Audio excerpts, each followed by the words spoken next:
matemático, de todas maneras sigue siendo la idea de encontrar los límites del conocimiento. Es decir, hasta dónde podemos conocer, qué podemos conocer, su primera pregunta, y a partir de ahí, qué debemos hacer. La segunda y bueno, la tercera, ¿qué podemos esperar? Eh, Veo que en Kant sí no hay, dijésemos, esa posición justamente, que por eso de paso es que rechaza Hegel a Kant. Hegel no, el idealismo alemán, empezando por primero Fichte, luego Schelling y luego Hegel, eh, se alejan de Kant. Y es que en Kant queda el sustrato eh, de algo que no se sabe qué es, la cosa en sí. O sea, la sustancia espinosista para Kant eh, termina siendo la cosa en sí. eh, y nosotros no sabemos sino de los fenómenos. Eh, mm, ya la cuestión del lenguaje, pues eso también sería muy interesante verlo más adelante, una vez que, diría yo, una vez que salgamos del prólogo, verlo en Hegel, porque tiene unas concepciones muy interesantes sobre el lenguaje, eh, casi partiendo de la idea de que el lenguaje tal y como funciona no es adecuado, no es adecuado para decir la realidad, para dar cuenta de la realidad. Pero bueno, ese ya sería otro problema que habría que mirar más adelante también, sí. Eh, y en cuanto a lo de Marx, eh, pues fíjense que Marx toma la idea de alienación de Hegel, pero mientras Hegel aplica esa idea a la totalidad de la sustancia, Marx la aplica solamente al hombre, en particular al trabajo. Ese sí es una diferencia fundamental. Claro, hay una herencia, es decir, sin la idea de alienación, eh, no es comprensible la relación entre Hegel y Marx. Lo que pasa es que, como dijo Guillermo, es el trabajo, eh, y ahí hay un problema en Marx que no está en Hegel. Es una ventaja, me parece a mí, que tiene Hegel sobre Marx.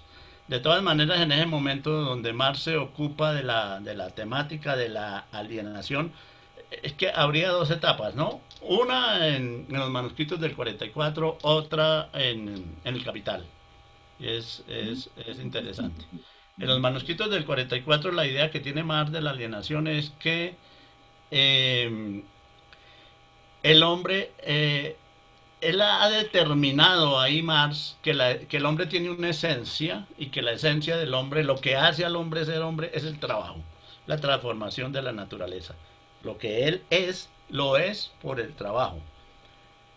Pues que es una pelea tanto contra Hegel y toda la tradición filosófica como contra Feuerbach, porque existe la idea de que el hombre tiene una esencia y desde Aristóteles se ha pensado que la esencia del hombre es el pensamiento, el logos, la razón, ¿cierto? Es lo que nos diferencia de los otros animales, de los otros seres, el hecho de que tengamos logos, que tengamos pensamiento. Y eso se llega hasta Hegel. La esencia del hombre es el pensar. Feuerbach, que fue alumno directo de Hegel, se opone y va a decir que no, que la esencia del hombre es el amor. O sea, lo fundamental en el hombre es el amor, no el pensamiento, como se cree en esa tradición. El hombre es lo que es gracias al amor, empezando que los hombres no existirían si no habría procreación y esa procreación es el amor, solo que es la base del amor, ¿no? Y el amor, es que Feuerbach intenta plantear las cosas exactamente al revés de Hegel. Es bueno, es bueno mirar esa comparación Feuerbach-Hegel, porque mientras Hegel dice que el mundo es la alienación de Dios, o sea, es un proceso mediante el cual Dios se vuelve otra cosa, o sea, mundo, ¿sí? Feuerbach le dice, no, maestro, eso es pura teología barata cristiana, la vaina es al revés. Dios es una alienación del hombre. O sea, el hombre es el que crea imaginariamente a Dios y lo crea de dónde saca el hombre la noción de Dios, de sí mismo, del hombre. Del hecho de que el hombre es en esencia amor, sale la idea de que Dios es amor. El cristianismo es todo está bien, pero está al revés, está mal. O sea, el hombre es el que es amor. Y de ahí sale la idea cristiana de que Dios es amor. Dice, no, eso es una alienación. Lo que hay que hacer es, dice Feuerbach, recuperar la esencia del hombre, que el hombre se la pasó a Dios. Hay que recuperarla para el hombre y el hombre no debe gastarle amor a Dios, sino amor a los otros hombres. Y sobre todo, dice él, el prójimo a la prójima. Señala literalmente, ¿no? Esa es la prójima, el prójimo a la prójima. Y ahí empieza todo. Y ahí pasamos del prójimo a la prójima, del prójimo a los hijos, a la sociedad, a la humanidad en general, pero la esencia del hombre es el amor. Muy interesante. Contra Hegel. Es Hegel el que realmente le da la vuelta a Hegel, lo pone patas arriba, es Feuerbach. Marx va a decir, no, maestro, usted para amar, usted para querer, necesita comer, necesita vestirse, o sea, necesita trabajar. La esencia del hombre es el trabajo. Y enseguida en los manuscritos del 44 es donde va a decir, el problema es que en el capitalismo la esencia del hombre, que es el trabajo, está alienada bajo cuatro características fundamentales. El hombre se separa de lo que hace, del producto de su trabajo. El proletario, ¿no? Porque no es dueño de los medios de producción. Lo que el proletario produce es ajeno, es del patrón. Se separa, o sea, hay una alienación ahí, un primer tipo de alienación. Se separa el hombre del trabajo mismo porque no le pertenece. En el momento en que llega a la fábrica, lo vendo y le dice, póngame a hacer lo que quiera, ¿no? Lo que quiere el patrón, no. Yo no voy a la fábrica y digo, oh, yo quiero hacer esto, maestro, yo lo contraté fue para barrer. No, pero es que a mí me gusta eso, el computador. No, no, pero yo lo contraté fue para esto. O sea, uno se aliena, vende, enajena el propio trabajo. Lo separa uno de los demás hombres, porque a uno los hace burgueses, a otros proletarios, propietarios unos, otros no. Y finalmente, y más importante, lo separa de la esencia humana, porque es el trabajo. Por eso es que a la gente no le gusta el trabajo esforzado, obligatorio. Entonces, pues es la misma idea de alienación, pero aplicada de una manera concreta a lo que más cree que es la esencia del hombre. Ahí hay una idea de esencia.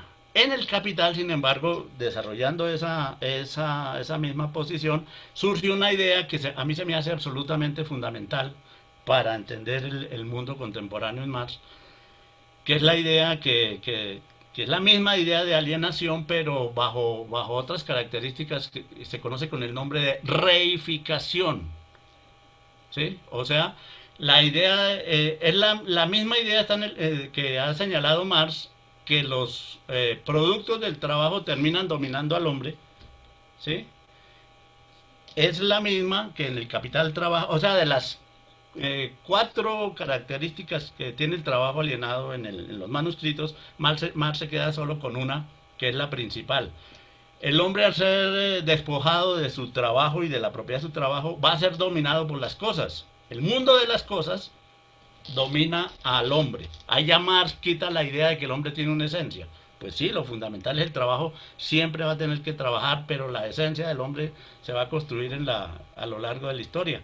Entonces aparece esa idea de la reificación, que se me hace a mí una de las tres ideas fundamentales para interpretar nuestro tiempo, para interpretar la, la modernidad.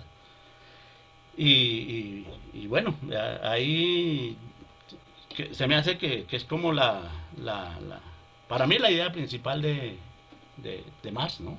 Lo más importante y la que tiene más vigencia, la reificación, que viene de la alienación, el volverse uno cosa en el mundo de las cosas, reificación o cosificación, y el maestro en esa interpretación de Marx es Lukács, ¿no? Es básicamente, pero sigue siendo la misma idea de que de lo que uno es y produce y hace, se le vuelve ajeno. El trabajo se vuelve contra el trabajador y El resto pues hay que seguir explicando cómo es eso, ¿no? La idea es justamente en Marx de que el trabajador domine su propio trabajo, cosa que en el capitalismo no va a poder hacer nunca. Bueno, eso diría yo. Bueno, Guillermo, dos cosas importantes. No sé si todos los estudiantes tuyos realmente están asistiendo a la reunión que tengo acá solo en esta ocasión 16 y la vez pasada estuvieron 23. Bueno, Veo algunos, eh, Caterín, bueno, no sé. bueno, pero digamos que se la Sí, perdieron, no pasa nada. O sea, listo, volvamos entonces a los materiales que estábamos mirando y ahora entonces observemos este texto. Ya habíamos mirado el primer párrafo, ¿no? Entonces, Disculpe, profe. sí, disculpe. Esto, ¿será que se podría hacer la grabación eso de 40 a 50 minutos para que cuando se suba a YouTube no quede tan pesado y se permita hacer eso? Mm, bueno, entonces en un momento paro y vuelvo y arranco, ¿le parece? Pero no, el Sí, problema sí. es que al parar se gasta el tiempo salvándola y quedamos por fuera de la emisión. Ah, bueno, Ese entonces, es no el sé. lío que va a tener. Bueno, ¿están viendo completamente la pantalla en buena resolución? Sí, Sí, sí, señor. perfecto. Bueno, si les parece, dice él, del mismo modo, la- y vuelve a hablar sobre su interés por no hacer un prólogo convencional, la determinación de las relaciones que una obra filosófica cree guardar con otros intentos en torno al mismo tema, suscita un interés extraño y oscurece aquello que importa en el conocimiento de la verdad. Cuando arraiga la opinión del antagonismo entre lo verdadero y lo falso, dicha opinión suele esperar también ante un sistema filosófico dado o el asentimiento o la contradicción, viendo en cualquier declaración ante dicho sistema solamente lo uno o lo otro. No coincide la diversidad de los sistemas filosóficos como el desarrollo progresivo de la verdad, sino que, perdón, me perdí, no coincide la diversidad de los sistemas como el desarrollo progresivo de la verdad, sino que solo ve en la diversidad la contradicción. El capullo desaparece al abrirse la flor y podría decirse que aquel, el capullo, es refutado por esta, del mismo modo que el fruto hace aparecer la flor como un falso ser allí de la planta, mostrándose como la verdad de esta en vez de aquella. Estas formas no solo se distinguen entre sí, y esto habría que subrayarlo, ¿no? No solo se distinguen entre sí, sino que se eliminan unas a otras como incompatibles. Pero en su fluir, dice él, constituyen al mismo tiempo otros tantos momentos de una unidad orgánica en la que, lejos de contradecirse, son todos igualmente necesarios, y esta igual necesidad es cabalmente la que constituye, y dice él, la vida del todo, pero la contradicción ante un sistema filosófico o bien en parte no suele concebirse a sí misma de este modo, o bien en parte la conciencia del que la aprende no sabe generalmente liberarla o mantenerla libre de su unilateralidad para ver bajo la figura de lo polémico y lo aparentemente contradictorio momentos mutuamente necesarios. Bueno, eso es de verdad muy interesante porque muestra el modo como eh, ya Hegel quisiera que se entienda de qué manera va a estar organizada toda la información que él va a dar. Es decir, a pesar de que no va a ser un prólogo en la costumbre usual, sí sigue la norma de haber aceptado la invitación de hacer tal prólogo y de dar algunas indicaciones, pero son de tal naturaleza que no constituyen la versión más o menos usual de hacer un prólogo y mucho menos la de hacerlo en los términos de los tipos de... Cuando uno ve el prólogo, por ejemplo, de Kant, sí hay allí expresada una intención personal de su investigación. Allí sí se manifiesta un poco lo que finalmente Kant quiere hacer al hacer la inversión copernicana, también un poco lo que decía el profesor Guillermo en relación a qué exactamente va a ser la investigación de la crítica de la razón pura, etcétera, etcétera. Aquí Pareciera que el fundamento de toda la propuesta de este párrafo fuera la de interesarse por generar la noción de devenir, la noción de proceso, la noción de desarrollo, la noción de que esas formas van variando. Y mi perspectiva siempre ha sido la de tratar de establecer hasta donde sea posible el vínculo entre Kant y el mismo Hegel a pesar de sus diferencias. Pero digamos, hay ciertas cosas que le son semejantes. ¿En qué sentido? En que precisamente una de las dinámicas de la discusión, por lo menos antes del siglo XVI, eran aquellas que hacían referencia a que el contenido de conciencia tenía que venir de la naturaleza, es decir, que en los términos aristotélicos, la realidad tenía que ser, a pesar de las invenciones de la mente, lo que era realmente objetivo tenía que provenir del mundo jerárquico y estamentario, jerarquizado, organizado en géneros y especies, y que la conciencia, su única función era la de aprender a juzgar bien. Y los silogismos constituían, hasta donde se sabe, las reglas del comportamiento adecuado para poder llegar a determinar lo que son los objetos y poderlos ubicar dentro de las jerarquías de géneros y especies, y eso determinaba un poco la dinámica de lo que podría ser una persona que tenía una cierta sabiduría, ¿no? Conocer el modo como funcionan los juicios, en el sentido de los silogismos, y conocer un poco las diferencias de las realidades existentes en el mundo externo. Sin embargo, yo decía hace un momento que Kant es muy riguroso al establecer, sí, claro, qué es lo que puedo conocer, pero no de cualquier manera, sino desde el punto de vista del papel que juega el juzgar, porque el juzgar va a ser como el modo de producción. No es la naturaleza ya quien genera los contenidos, sino que buena parte del ensamblaje general va a estar dictado por el modo como esos juicios operan.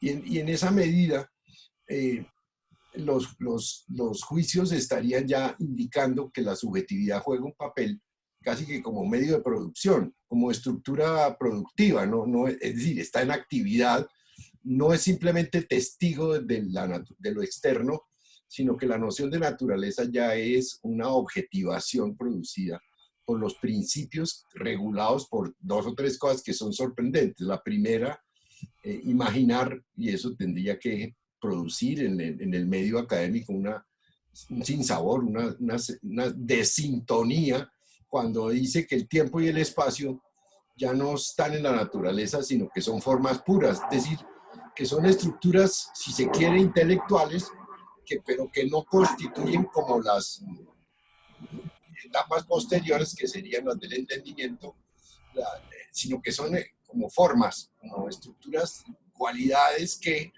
hacen que yo sepa que estoy aquí ahora en este momento.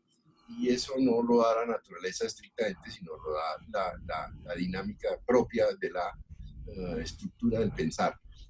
Y de ahí para adelante uno siente que el ejercicio hegeliano lo que hace es preguntarse si desde siempre esas formas puras, tiempo y espacio, son tan únicas y tan universales. Incluso hay apuntes en la crítica de la razón pura en donde él dice, bueno, esto por lo menos es lo que sucede aquí en Europa, en Occidente.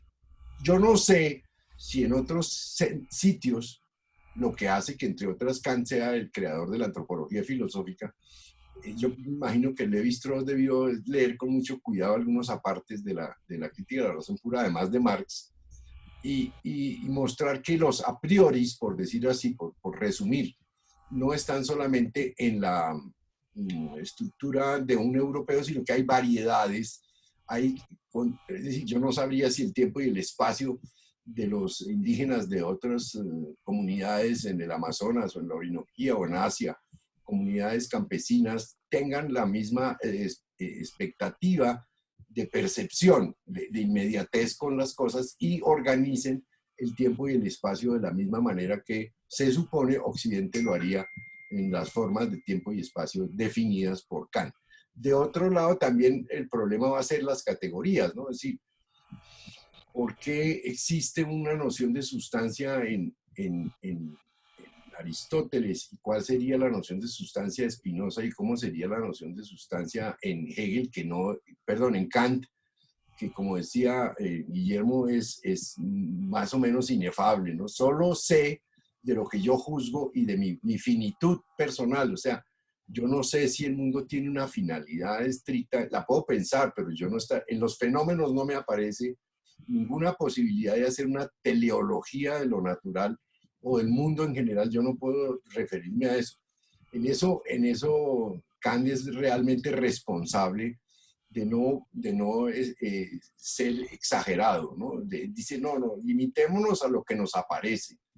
Lo cierto es que aquella cosa que me aparece tintoreada, adquiere el color que tiene las formas puras y las categorías, y que yo, de alguna manera, desdibujo lo posible que podría ser la teología del mundo, si es que algún sentido tuvo, pero yo lo único que estoy seguro es del sentido que yo mismo le doy. Y de ahí para adelante, si esa regla funciona, habría que imaginar que certeza, fuerza y entendimiento serían los niveles en donde usted encuentra no solo las formulaciones de Aristóteles ya compaginadas y ordenadas, las de los filósofos anteriores a Kant mismo, en una versión que hace que el juzgar sea de niveles y de figuras de la conciencia. Eso es un poco lo que yo percibo en la noción de proceso pienso se deriva de esa metáfora de la flor, del fruto y de todo lo que hace que la gente solo vea contradicciones y no vea el flujo general de lo que yo estoy tratando de hacer es coger esa metáfora y metérsela a la filosofía, a ver si me encuentro que hay vasos comunicantes entre todos los autores para mostrar que Hegel por eso no es un punto de vista, sino todos los puntos de vista. Eso sería lo que yo podría decir sobre el tema. No sé, Guillermo, ¿qué opinión te merece? Sí, y evidentemente, sí, es que esa sí es una característica básica de Hegel, que él cree y afirma que todos los pensadores anteriores y todas estas filosofías conducen a la de él y Sí, claro. y En que eso él sí es una arrogancia buenísima. sabe que no, Guillermo, porque hay una anécdota por ahí que alguna vez Hegel en una cena, entonces clases Hegel no hablaba de filosofía sino en las clases. Por Lo cual es fuera, una maravilla. por fuera de las clases él no hablaba. Echaba chistes. Sí, sí, algunas cosas.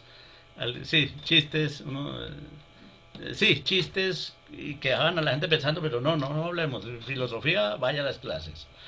Entonces alguien le dijo, pues que él significaba realmente una nueva manera de hacer filosofía y que la filosofía que él hacía era la más importante. Y la respuesta del tipo dijo, no, yo no he hecho nada, no he hecho nada. Yo lo único que he hecho es recoger lo que todos habían hecho hasta acá. Y yo lo que hice es como darle orden, sentido, sistematización a todo ese material, pero todo es producto de el trabajo anterior, ¿no? Entonces, como diciendo, es que también son falsas modestias, ¿no? Kant también uno le encuentra pasajes de una falsa modestia que yo no hago sino esto y esto y esto, pues eso que dice yo no hago es no, más o menos algo así como no hago sino lo que no ha podido hacer nadie. Entonces, sí pasa eso. Esa relación es muy interesante en varios aspectos, ¿no? La idea de que, y eso debe quedar también claro acá para los jóvenes que se acercan a estos pensadores, es que debe ser claro que para Kant y en general, eh, pensar es juzgar, ¿sí? Todo pensamiento se puede expresar, se debe expresar en un juicio. Es que tal cosa, pero no sé cómo decirlo, pues es que no es un pensamiento claro, un pensamiento definido. Si está definido, es un juicio. O sea, lo que se llama pensamiento no es más que la suma de los juicios. Tal cosa. Uno no puede encontrar un pensamiento eh, que no sea un juicio. Eh, perro es un mamífero.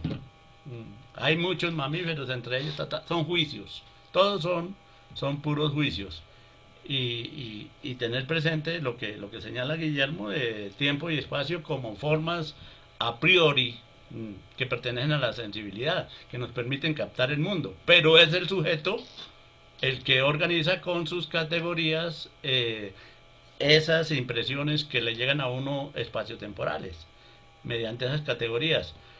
Y Kant también, como señala Guillermo, la saca las categorías de los juicios, las cuatro categorías, cada una con tres, eh, con tres elementos y forman los 12 tipos de juicios. Hay una cosa interesante que, que a Kant se le pregunta, bueno, ¿y de dónde vienen esas categorías? Y la respuesta de Kant es, yo no sé. Yo no sé, pero así pensamos. Es decir, es una respuesta muy, muy curiosa. Ese es uno de los más grandes misterios del alma humana.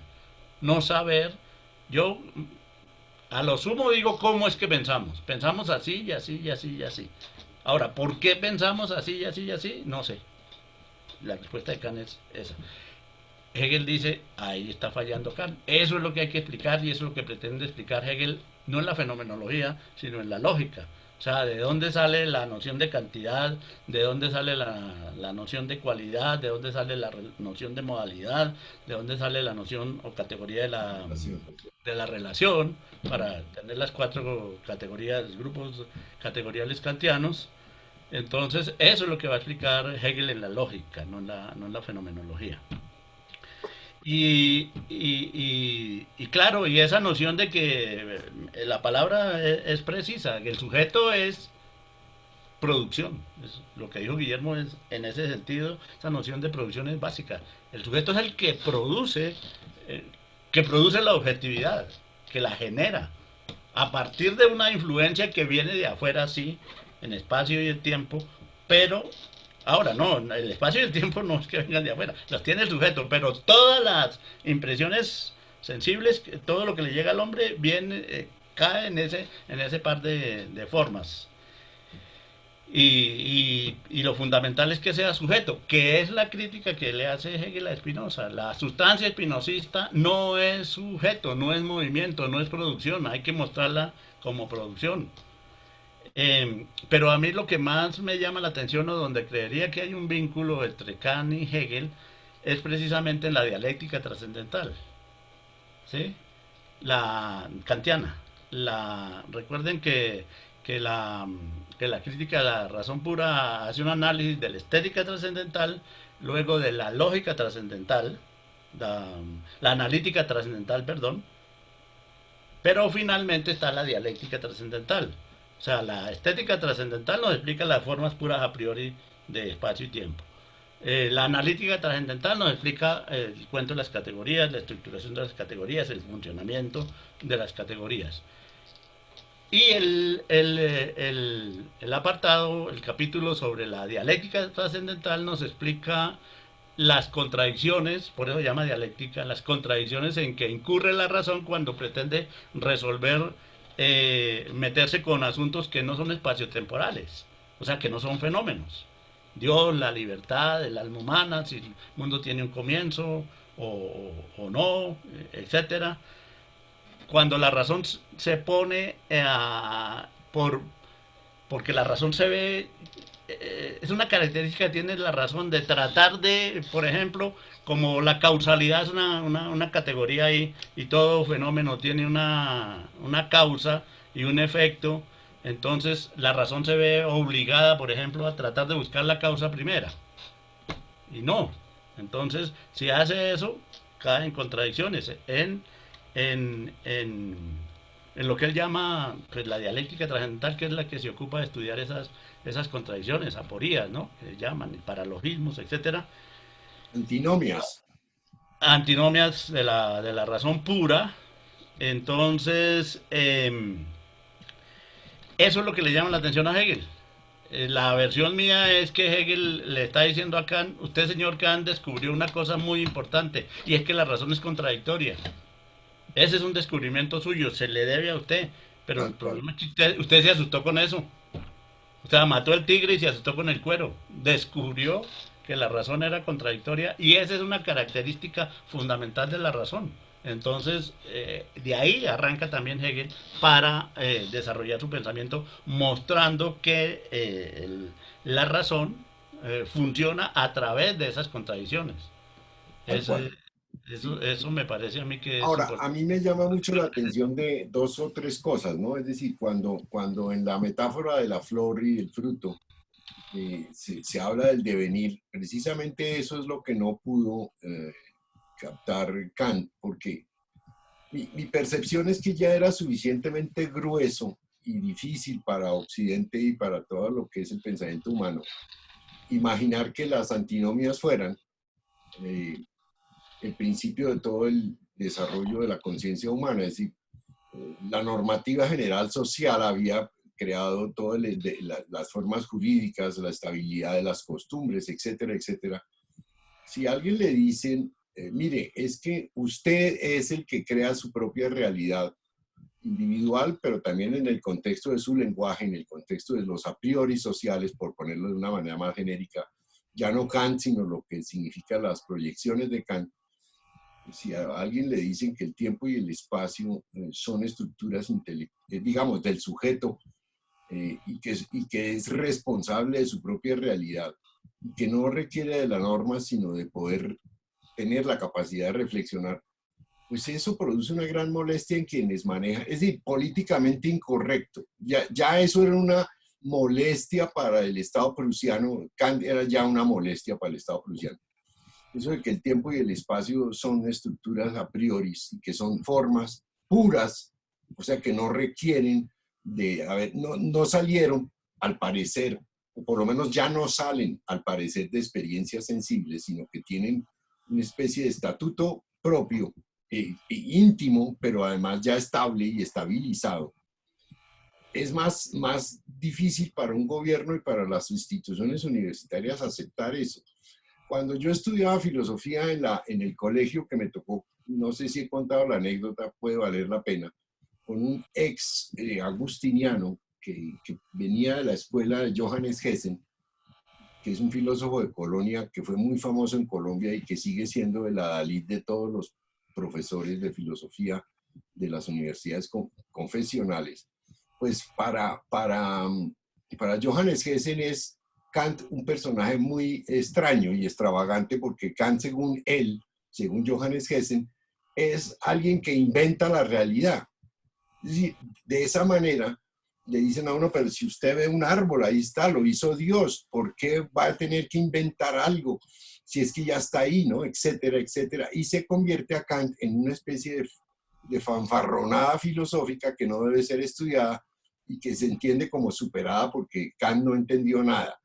Eso sí que es de mala fe, o sea, de verdad, y en los últimos meses me he puesto en la tarea, ustedes saben muy bien, de expulgar videos, porque ahora todo el mundo está poniendo materiales, y uno de esos hablaba fundamentalmente sobre el principio de individuación como criterio que no había entendido Kant. Kant no entendió qué es el cuerpo humano, porque dice él, el personaje que habla, que Kant lo que hizo fue intelectualizar el cuerpo cuando habla de las formas puras de la intuición sensible. Es decir, buscarle trampas, buscar habladurías de todo orden para convencer a la juventud colombiana de que Kant es algo que no merece ser leído porque es un fantoche que se inventó la realidad, porque el tiempo y el espacio es una construcción humana, las categorías también, y que lo que dice el ser humano no se compadece de lo que realmente hay ahí en la naturaleza. Es una cosa bastante interesante y por eso creo que a veces por vaivenes yo me muevo buscando toda clase de habladurías en la filosofía para mostrar de qué manera se interpretan en las escuelas confesionales el pensamiento de Kant y no se entiende que en el fondo lo extraordinariamente interesante es eso que yo bosquejaba con la noción de que la subjetividad es un sistema de producción, ¿no?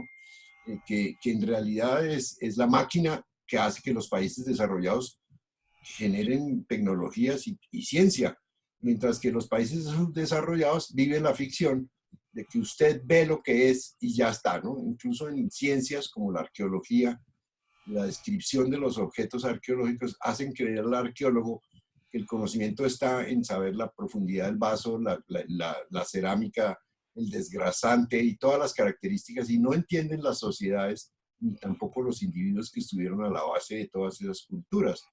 Y si usted mira los informes de arqueología, son descripciones y descripciones y descripciones, tal y como vamos a mirar ahora en el texto con respecto a la anatomía, ¿no? Bueno, no sé qué opinión te merece ese comentario y si hay alguna pregunta. Estamos ya sobre la hora y media de reunión. No sé, yo sí quisiera oír algunas Unos intervenciones. comentarios de los estudiantes, sí. Por favor, quedan abiertos los micrófonos para todo el que quiera preguntar.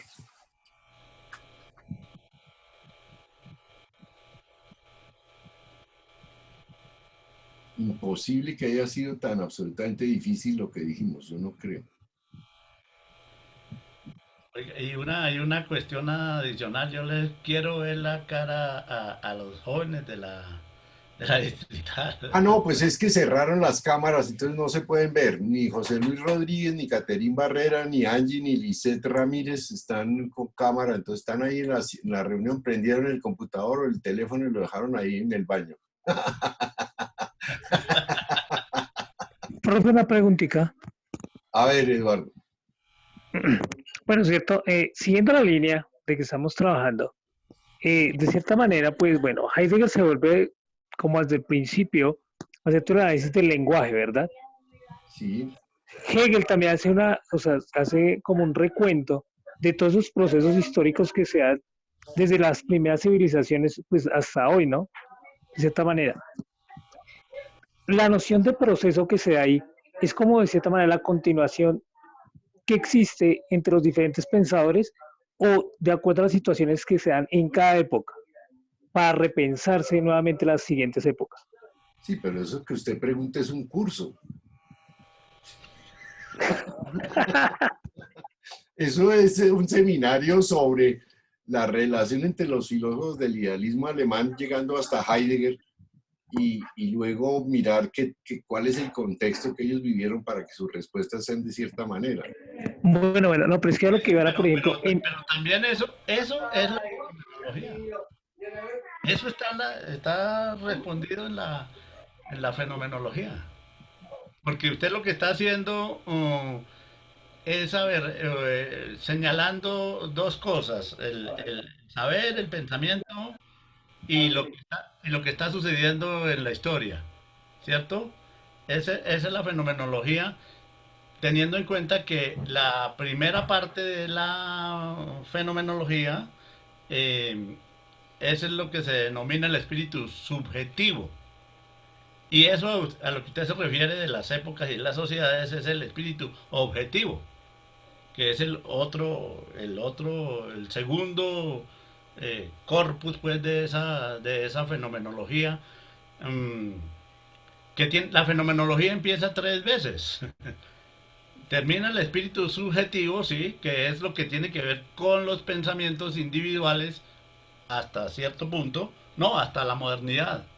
O sea, llega hasta Kant, desde los orígenes de las formas de pensar y entender el mundo, tanto uno individualmente en la conciencia que uno como individuo pueda tener ahora, como en concepciones filosóficas, llega evidentemente hasta Kant, pero cuando ya Hegel tiene que exponer su propia manera de ver, entonces es cuando se va para la historia y empieza el espíritu objetivo. Y una vez terminado el espíritu objetivo, se hace la recapitulación de la visión general que la humanidad ha tenido acerca del absoluto en el espíritu absoluto. Entonces usted va a encontrar eso en la fenomenología. Es más, si se mira bien, la fenomenología trabaja 11 tipos de conciencia, 11 tipos de conciencia que han existido a lo largo del, del pensamiento. 2 premodernas y 9 modernas. Es más, la que más nos interesaría a nosotros serían esas últimas 9, porque nosotros estamos inmersos ahí. Y 2 tipos de conciencia premodernas, que son la conciencia estoica y la conciencia cristiana, católica. Esas 2 son premodernas, las otras 9 son modernas. Y las encuentran en la razón. ¿Sí? En el capítulo de la autoconciencia estudia 2 formas, pues realmente serían, en sentido estricto 2, porque hay unos pasajes sobre el escepticismo, pero podría demorarse ahí, entonces no serían 12, ¿no? Agregando estoicismo y escepticismo, y luego el cristianismo católico. Y luego 9 formas de conciencia moderna que cuando uno las ve, uno empieza a mirar, bueno, ¿dónde estoy yo? Eh, Después de mirar las formas, en el capítulo de la autoconciencia, el estoicismo y el escepticismo, se pasa a la conciencia desgraciada, la conciencia cristiana, y están esas 3, y enseguida se pasa a las distintas formas de conciencia que uno puede tener en la modernidad. Está el tipo el hedonista, está el terrorista, está el reformista, ¿sí? Está el científico, está el psicólogo, está el psiquiatra.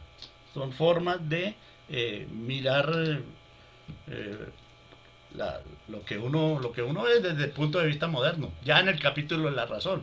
Pero justamente ahí se acaba el espíritu subjetivo. Y entonces empieza el espíritu objetivo con las 3 grandes formas que según Hegel se ha dado la humanidad en Occidente de mirar las cosas, ¿no? En la fenomenología. O sea, la noción de eticidad del mundo griego, la noción de cultura para el mundo cristiano y la noción de moralidad para el mundo moderno. Entonces, ahí está. Quiere lo que dijo Guillermo, quiere resolver eso, empiece, sí, un curso, pero empiece por leerse la fenomenología completica. No, yo haría nuevamente algunos comentarios sobre la pregunta de Eduardo, pero porque me llama mucho la atención sobre todo el comentario del curso que tomamos Guillermo Moreno y yo hace algunos años con el filósofo y profesor de Alemania, Rafael Gutiérrez Girardot. Muchos años, Guillermo. Les puso una trampa a los estudiantes de la Nacional, que es la que acaba de formular Eduardo de alguna manera. Es decir, ¿qué relación hay entre las figuras de la conciencia, todas las mediaciones que se explican en la fenomenología y el proceso histórico? ¿No? Para mostrar las relaciones entre Hegel y Marx, para mostrar hasta dónde la fenomenología es una historia de la sociedad o de la cultura o del comportamiento humano en todas sus etapas.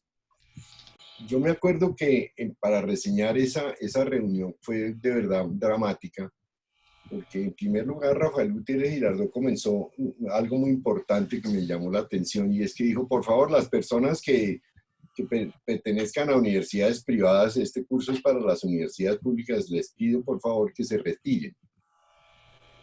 Ya eso de entrada fue absolutamente agresivo, pero era un tipo, piensen ustedes, un sogamoseño, educado en Alemania. Eso desde el punto de vista del comportamiento humano era absolutamente agresivo. Y en segundo momento les hace la pregunta que yo acabo de formular, y los estudiantes con una cierta, ¿cómo se llama?, insensatez, pero ingenuidad también, un cierto candor, le respondieron lo que era habitual dentro de la educación de la Universidad Nacional, a saber, que por supuesto que Hegel tenía en la fenomenología del espíritu una versión idealista de la historia de la sociedad y del comportamiento desde los griegos hasta el momento en que ellos preguntaron, o les preguntaron, ¿no? O sea, hasta hoy. Y que por supuesto lo que había hecho Marx era invertir ese orden y ya no hablarlo desde una perspectiva de la conciencia, sino desde el punto de vista de las relaciones sociales, pero que no había ninguna diferencia entre Hegel y Marx, a pesar de que la inversión de poner a patas arriba a Hegel pues daba con mayor objetividad la explicación de lo que podría ser la historia.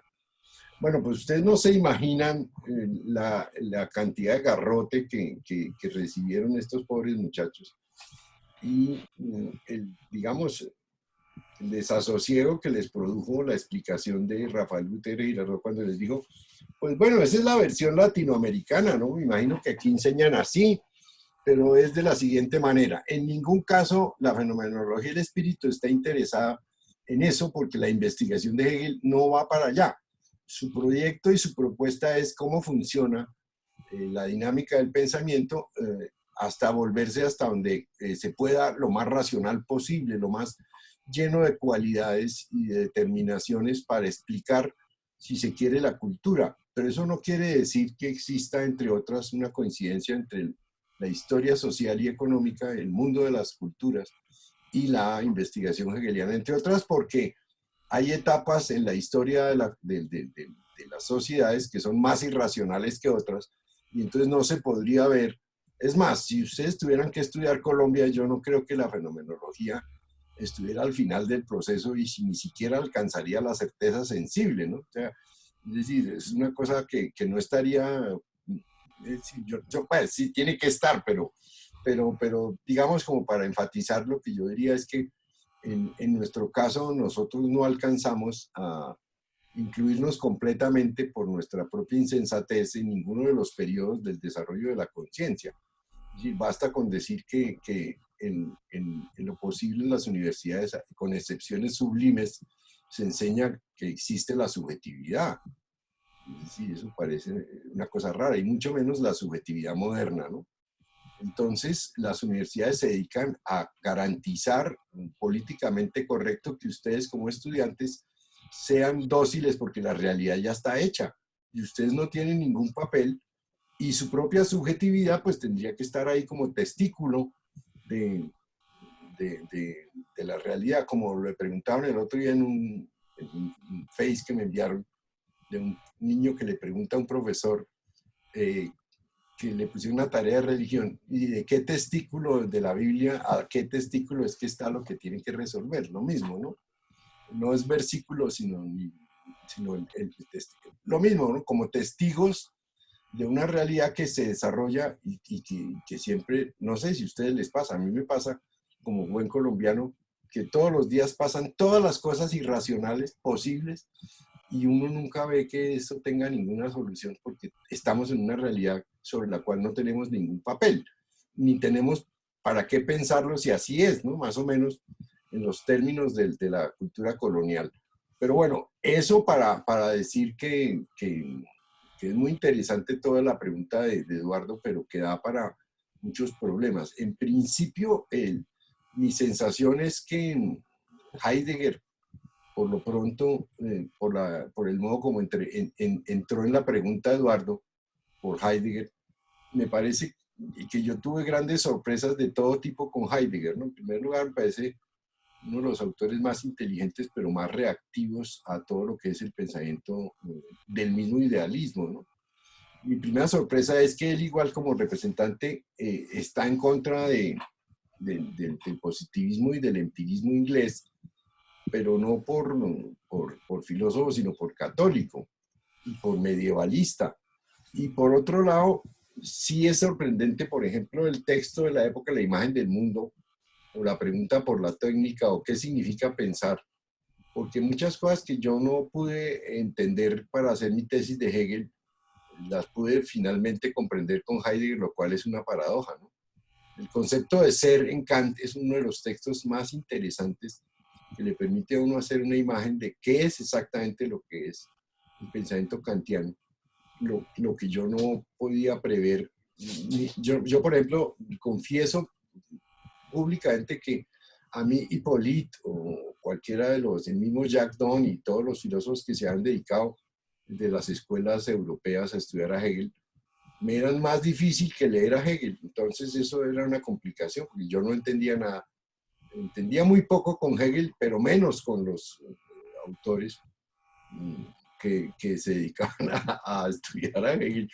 Así que paradójicamente yo no sé cómo fue el recurso, pero terminé estudiando Heidegger, algunas cosas de Heidegger, y me dieron la vía para entender por lo menos qué significa la subjetividad, porque claro, yo había sido educado con los agustinianos, como les suele suceder a algunos de los que están en la pedagógica. Y entonces eso es imposible, porque ahí ya se cierra la puerta y se pone la llave y se pone la tranca. Entonces hay que hacer un esfuerzo para poder. El caso de Guillermo Moreno es poco distinto, porque él con mucha libertad tuvo los mejores profesores de Hegel en Bogotá. En cambio, a mí me tocó joderme con mi propio esfuerzo para llegar a medio decir lo que estoy diciendo. Bueno, ese sería mi comentario, Eduardo, sobre lo que tú preguntas, pero eso daría para un curso adicional. Pero bueno, profe, ya empezamos. Bueno, si les parece, miren, dejamos hoy así por hoy, ya llevamos hora y 48, a menos de que haya preguntas adicionales. ¿Yo puedo hacer una, profe? Una Ya muy corta. Barrera, Juan Diego, Lisette, Angie, nos pregunten algo. Claro, por supuesto, Andrés. Para el profe Guillermo Moreno, profesor, ¿cómo usted ve en Colombia, cómo ha sido ese proceso del estudio de la filosofía de Hegel? ¿Cómo ha sido como esa tradición, ese proceso y, digámoslo, las dificultades que ha habido de esto se habla en las universidades, ¿no? Ya que ha tocado el tema también. Yo realmente no me he interesado cómo habrá sido, no conozco. Eh, a ver qué podría decirle al respecto. No me veía lo que a mí me llamaba la atención en la universidad, era que salvo un par de personas ahí, eh, los demás, notaba era un desconocimiento eh, completo de Hegel. Eh, Había interés en algunos marxistas. Yo creo que el impulso para el estudio de Hegel aquí llegó por la vía de los marxistas, de algunos marxistas que se daban cuenta, pues todas las alusiones que uno encuentra a Hegel en Marx, ¿no? Uno lee a Marx y encuentra muchas veces citado a Hegel, pelea contra Hegel, eh, recoger cosas de Hegel, defensas de Hegel, ¿no? Esa interesante, pues, en el prólogo del Capital, que considera, o Podfacio, que dice, bueno, coqueteé con Hegel porque en esta época a Hegel se lo trataba como a un perro muerto. Entonces, la cosa es seria y, y más quería hacer algunos planteamientos para los cuales se necesitaba el conocimiento de la lógica de Hegel. Él consideraba eso. Ahora, años antes, siendo joven, Marx había estudiado bastante a Hegel. Bueno, en fin, ya la relación Marx-Hegel sería para otra cuestión. Pero veía que algunos marxistas se interesaban por el estudio de Hegel, pero hasta ahí. ¿Qué más? Notaba, pues yo la experiencia de la universidad, notaba un predominio, sí, marcado del pensamiento kantiano. Y los kantianos en general eh, son muy pocos los que son abiertos pues a tener una perspectiva más allá de Kant. Los kantianos, por lo menos que yo conocí, eran Hegel no, Hegel era un charlatán. La filosofía para ellos, la filosofía terminaba en Kant y había que ajustarse a Kant y a lo sumo había que saltar a Husserl, de pronto Heidegger, pero pasaban por encima de Hegel. De manera que yo no conocí que haya habido aquí una escuela, un proceso de formación hegeliano. Un poco algo de impulso se recibió precisamente con el seminario que desarrolló Gutiérrez Girardot, al que pudimos asistir algunos de nosotros como dice Guillermo, hace años, ya hartos años. Eso fue como en el 87, Una Guillermo. cosa así, sí, por ahí así. Eso fue como en el 87, si mal no recuerdo. Entonces, eso fue como un buen estímulo, pero en lo personal yo no seguí trabajando Hegel, dictando clases de Hegel, pero nunca me interesé por lo que afuera estuvieran haciendo en relación con Hegel. No, yo no estaba al día. Sé que eh, después vino aquí un profesor que trabajaba bastante Hegel y que trabajó en Venezuela inicialmente y llegó a la Nacional, pero no tengo ni idea. Y pues, con unas visiones como teológicas de Hegel. Y ahí estuvo él trabajando, pues yo no me enteré de eso. Yo no conozco eh, así por fuera una escuela, de trabajo en relación con Hegel. Yo realmente no. Por ahí con Guillermo que nos charlamos sobre Hegel, yo sé que a él le interesa, le gusta. Con Ildefonso, el maestro Ildefonso en alguna época, él también era... Pero a ver, Guillermo, ¿y Delfonso fue alumno de Ramón Pérez Mantilla también o no? No. ¿Ese por Ildefonso, dónde aprendió cosas de Hegel? no sé, porque él estuvo, fue como él mismo decía, en el útero de Santo Tomás. Ah, ya, ya. Entonces, no sé cómo él resultó hegeliano, pero nosotros nos reuníamos a hablar de Hegel y curiosamente esa afinidad fue la que me llevó a mí a Leipzig cuando él era director Ah, claro, director allá del del departamento. departamento de sociales se llamaba en esa época. Después le pusieron otro nombre de proyecto. Bueno, en fin, era Ildefonso y por nuestra eh, discusiones que hacíamos sobre Hegel,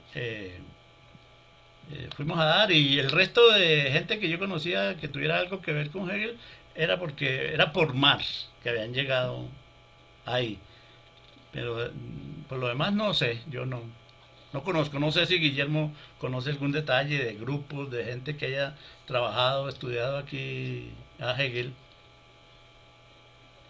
Bueno, pues lo que pasa es que, claro, y la gran ventaja que tengo yo es que como yo vengo de otro grupo, de otra universidad, pues digamos, yo me formé en una universidad en donde la tradición era Heidegger.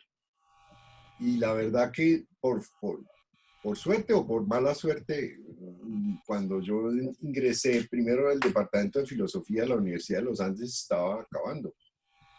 Eh, Danilo Cruz Vélez, que era el representante de Heidegger en Colombia, que ha fundado incluso la facultad, pues había sido sacado de manera abrupta por el MOIR, el Movimiento Obrero Independiente y Revolucionario MOIR, que se creó en la Universidad de los Andes, aunque ustedes no lo crean. eh, el movimiento maoísta le hizo tal presión a Danilo que lo fue haciendo renunciar. Y muchos años después llegó de Alemania uno de los, señor, después llegó de Alemania uno de los alumnos de ahí del grupo del antiguo rector y creador de esa universidad, que vino ¿cómo era que se llamaba? Es que se me olvida, siempre lo confundo con Gutiérrez, pero no Gutiérrez Girardot, sino Carlos B. Carlos B. Gutiérrez.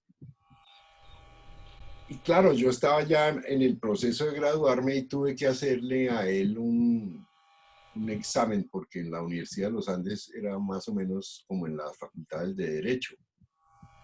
Entonces, usted tenía al terminar carrera que hacer unas cosas que llaman suficiencia de curso.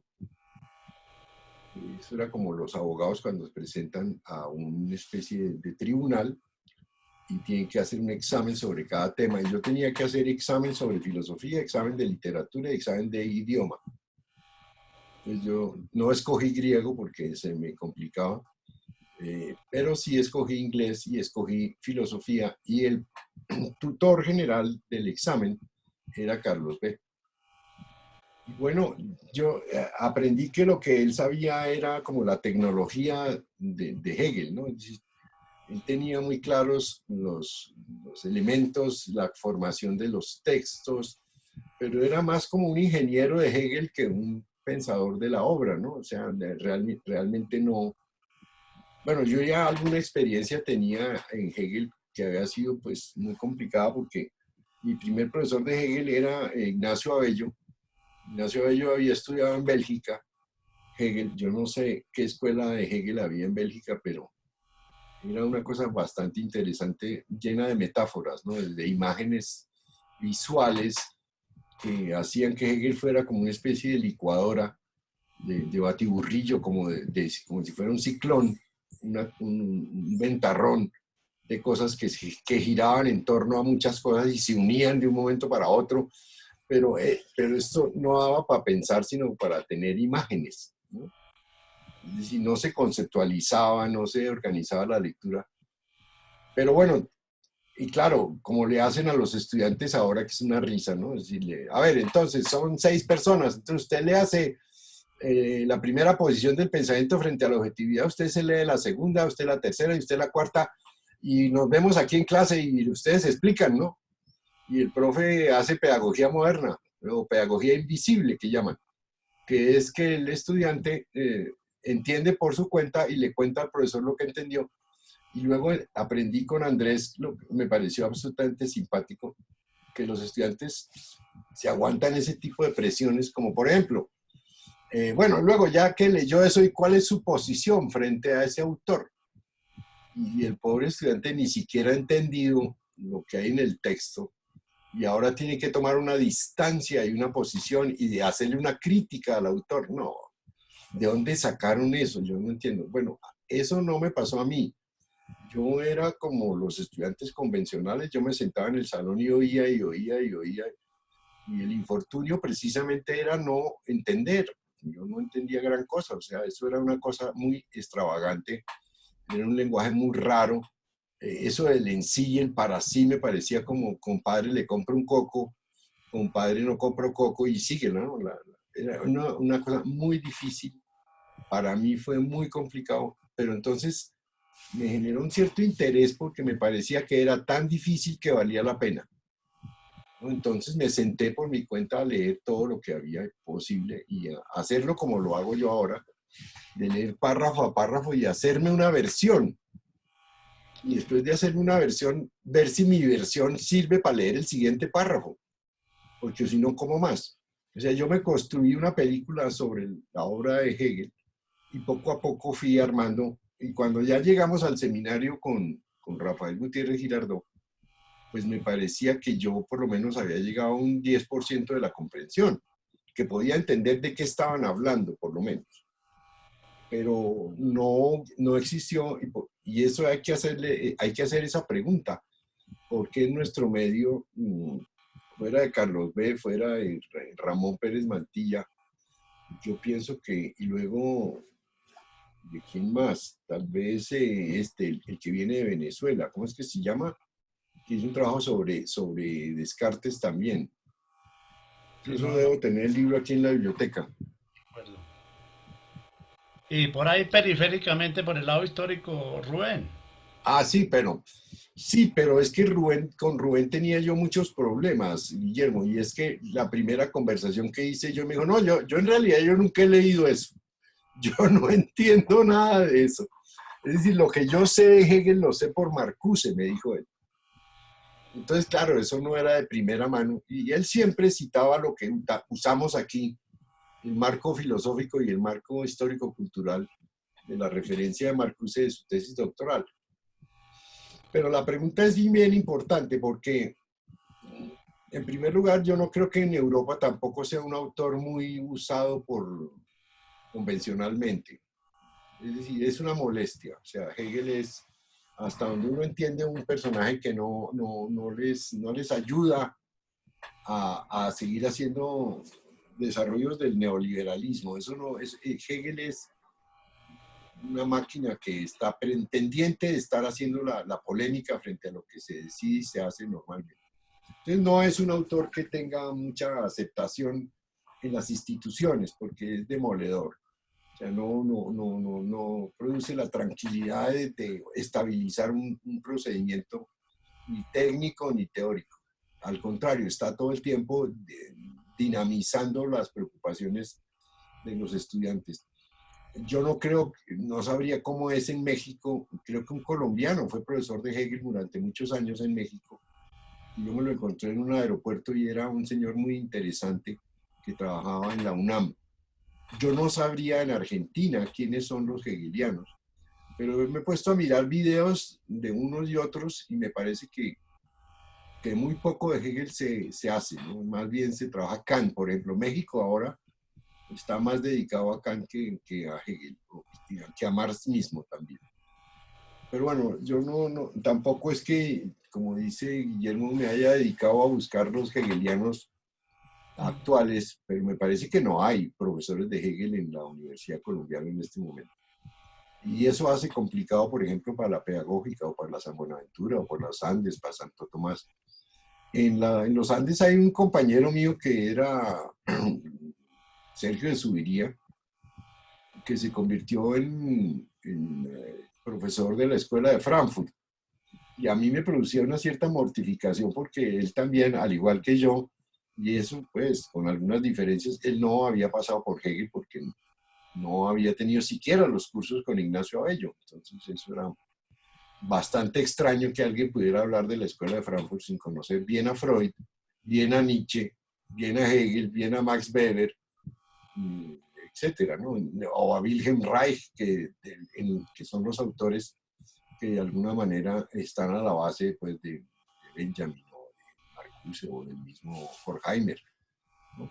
Que es una de las ambiciones que yo he tenido, es dictar un curso en los próximos años sobre teoría crítica, pero sobre el texto de Max Horkheimer, en donde están los materiales que publicó Amos Rurtu, que es un texto bien difícil de leer, pero que se puede ir evacuando poco a poco. Eso podría yo decir.